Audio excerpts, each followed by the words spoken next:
माँ का दिल और माँ का ममता। रमेश अब बड़ा हो गया था। पढ़ लिख कर अब उसकी एक अच्छी सी नौकरी एक शहर में भी लग गई थी। कुछ दिनों के बाद उसके माँ बाप ने उसकी शादी एक सुंदर और सुशील लड़की से करा दिया, जो कि वो भी नौकरी करती थी। अब रमेश और पत्नी दोनों जॉब करते हुए एक साथ ही शहर में बस गए थे। कुछ दिनों के पश्चात रमेश के पिताजी भी अब इस दुनिया को छोड़कर चले गए, जिसके बाद उसकी माँ एकदम सी अकेली सी हो गई थी। जिसके बाद कुछ दिनों के बाद रमेश अपनी माँ को अपने साथ रहने के लिए शहर ले आया। जिसके बाद शहर में आकर रमेश की माँ खुद को एकदम अकेली पाती थी। इस तरह उन्हें भी अच्छा नहीं लगता था, लेकिन एक माँ अपने बेटे की हमेशा खुशी ही चाहती है। सो धीरे धीरे वह शहर में रहना भी सीख गई। लेकिन रमेश और उसकी पत्नी हमेशा अपनी माँ को समझाते रहते थे कि ऐसा मत करो, यह मत करो, मतलब कि वे अपने आगे माँ को गांव की एक तरह से गंवार ही समझते थे। लेकिन माँ की दिल तो हमेशा से अपने बच्चों के लिए बड़ा ही होता है। सो वह भी बातें चुपचाप सुनकर हाँ में हाँ मिलाकर रह जाती थी। एक दिन की बात है। सुबह रमेश की पत्नी को ऑफिस जल्दी जाना था, सो वह सब कुछ जल्दी से तैयार करके रमेश का खाना पैक करके ऑफिस चली गई। फिर इसके बाद रमेश भी जल्दी जल्दी तैयार होकर ऑफिस निकल गया था। फिर कुछ समय बाद रमेश की माँ ने देखा कि उसका बेटा तो खाने के लंच बॉक्स तो घर पर ही भूल गया है।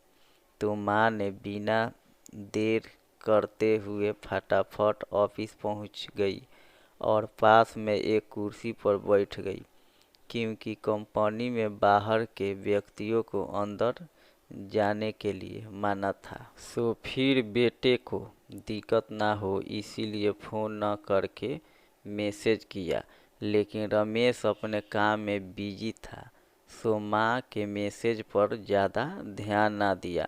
लेकिन उसकी माँ बाहर कब से उसका इंतज़ार कर रही थी। इस तरह कई घंटे बीत गया और इस बीच कई मैसेज भी की, लेकिन रमेश का कोई उत्तर नहीं आ रहा था। इस तरह से रमेश की माँ को चिंता होने लगी थी। लेकिन रमेश अपनी माँ के कई मैसेज आने के बाद वह अंदर ही अंदर खूब गुस्सा होने लगा था। आज तो उसने तय कर लिया था कि आज घर जाकर माँ को खूब अच्छे तरह से समझा देगा कि यह उसका गांव नहीं है जो कुछ भी मनमानी करती रहेगी। और इस तरह शाम हो गया।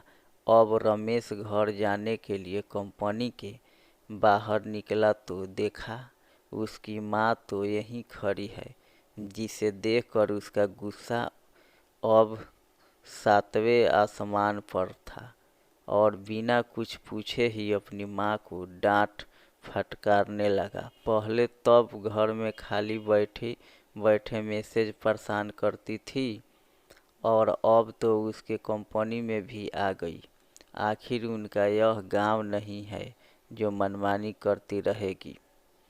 यह सुनकर रमेश की माँ ने खाने का टिफिन रमेश की ओर आगे बढ़ा दिया, जिसे देखकर रमेश को अब समझते हुए देर ना लगी कि वह अपना खाना भूल गया था, जिसे माँ ने उसे देने के लिए यहाँ आई थी। इसके बाद रमेश की माँ बोली, बेटा भले ही तुम बड़े हो गए हो, बड़े शहर में रहने लगे हो, भले ही अच्छे बुरे की ज़्यादा समझ आ गई हो, लेकिन मेरे लिए आज भी मेरे कलेजे का टुकड़ा ही हो, जिसे मैंने बचपन से लेके आज तक पालते हुए आ रही हूँ।